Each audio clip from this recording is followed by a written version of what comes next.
This presentation is to accompany the book Consumer Behavior, a Primer by Gail Tom. Some product spokespersons are long-lived.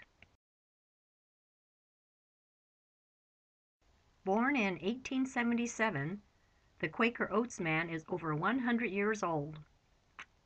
Eat his oatmeal and maybe you too will reach a healthy 100 years old.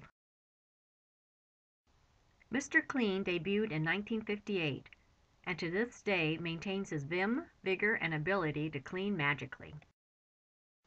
Betty Crocker arrived as the First Lady of Cooking in 1921. Over the years, her periodic updates has kept her perpetually young. In fact, she may be doing the impossible and looking younger and younger.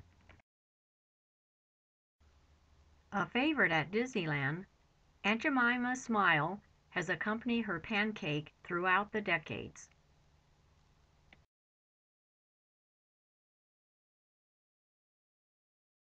Jungian personality theory offers one explanation for the longevity of these product spokespersons.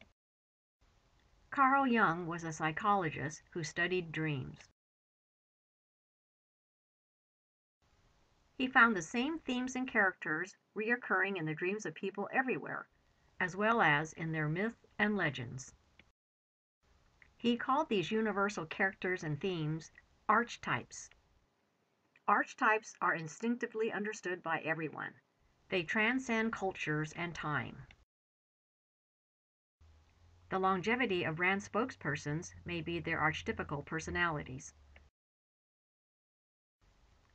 Mr. Clean is the archetypical wizard who magically gets things clean. Betty Crocker is the maternal archetype who nurtures and nourishes. The Quaker Oats man is a paternal archetype who protects and provides. Aunt Jemima embodies the archetypical aunt. Dr. Clotaire Rapaille uses motivational research techniques in his consulting work to the Fortune 500 companies to unearth the code and the archetypes buried deep in the consumer's unconscious. We can watch a clip of his appearance on the TV show 60 Minutes. Dr. Clotaire Rapaille, a psychologist, makes a living explaining that need to major corporations like the Detroit Big Three and European automakers. The notion of need is very, very interesting because what do we really need? You see, I need food, I need water, I need shelter, and but then there are other needs of identity, needs of communication, needs of being loved, being respected. And cars come into all of those things. Oh, absolutely. Cars are very key. They are an expression of myself. This is maybe the best way for Americans to express themselves. Why did people move to SUVs?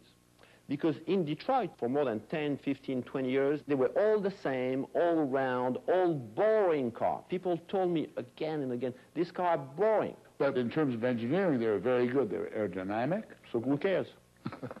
You see, it's a little bit like if I'm telling you, I love you for your brain. You know something is wrong. But when you say, hey, I love you for your body, and that's the way people react to cars. Dr. Rapaille no longer sees patients. He doesn't need to. He's paid well to supply his insights to corporate America and lives in baronial splendor outside of New York City.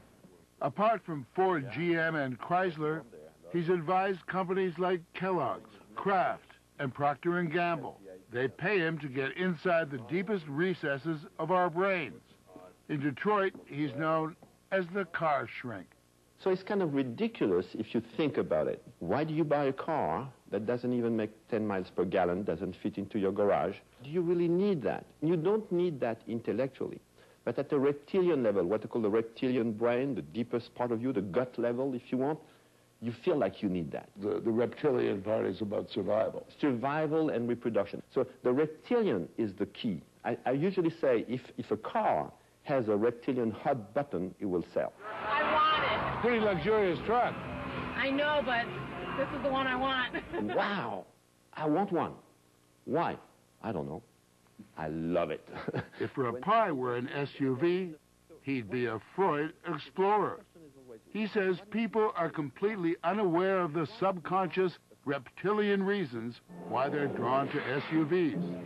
I really like the versatility of an SUV. I like the view. Four-wheel drive capability, larger, roomier. I don't believe what people say. They have a good alibi. They have a way to explain things to make them feel comfortable about doing what they're going to do anyway. Okay? Alibi. I call that an intellectual alibi. They're not aware of why they really buy something like that. Dr. Rapai says he knows why. Right now, he says, it's hip to appear ready to take on anything. Today, it's a wartime. We are at war. You don't go to war in a Pinto or in a little Volkswagen. I mean, you want a tank. You want, you know. And I told the people there in Detroit, I say, you know, SUVs, you put a machine gun on the top, you're going to sell them better, you know. Just take me through that look of the Hummer and how that look gets to the buyer. Right. First of all, this is America. Bigger is always better. So Hummer is big. One key element here is that outside, this is Mad Max. That's the code, you know. So you never, Survival. Survival is key. You don't know what is going to happen. You know if they're going to attack you. You don't know if the next guy is going to drunk and bump into you. And so you want to be square. You want to have a message. Don't mess with me because I can crash you. I can kill you right away. So don't approach me. Huh? That's strong. So the Hummer is menacing.